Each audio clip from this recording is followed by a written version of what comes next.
This is just a sample of the audiobook. To get the complete audiobook, access the link posted in the first comment. Into simple language that is easy to understand and that you can apply in your own home.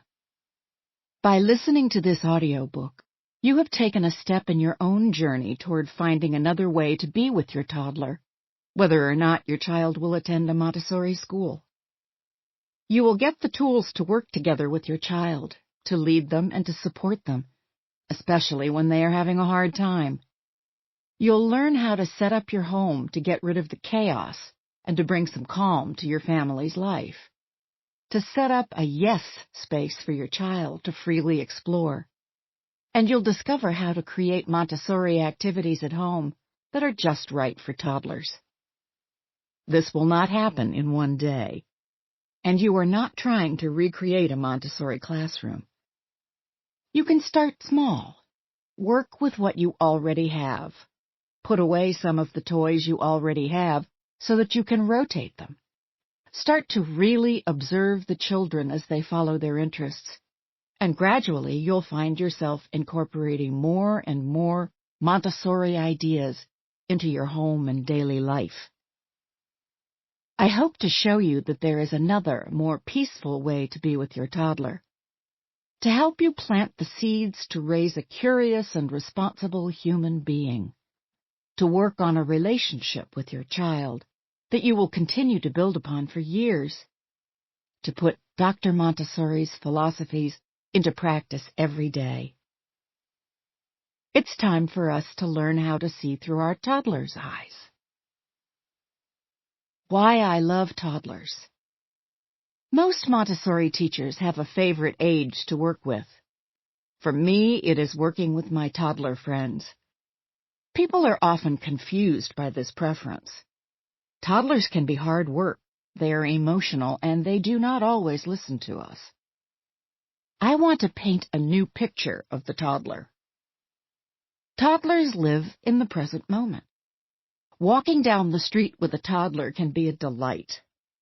While we make lists in our heads of the errands we need to run and what we need to cook for dinner, they remain present and spot the weeds growing up from a crack in the pavement.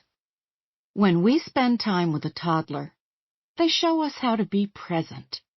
They are focused on the here and now. Toddlers pick things up effortlessly. Dr. Montessori observed that children under 6 years old take in everything without effort, just as a sponge soaks up water. She referred to this as the absorbent mind. We don't have to sit down with a 1-year-old and teach them grammar or sentence structure. By the age of 3, they already have an amazing vocabulary and are learning how to construct simple sentences, and, for some, complicated paragraphs. Compare this with learning a language as an adult. It takes a lot of effort and work. Toddlers are enormously capable.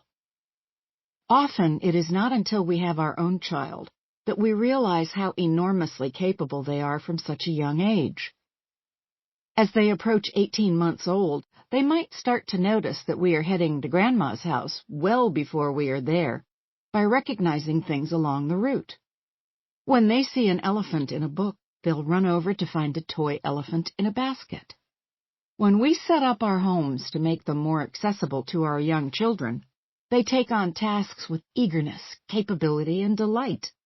They wipe up spills, fetch a diaper for the baby, put their trash in the wastebasket, help us make food, and like to dress themselves.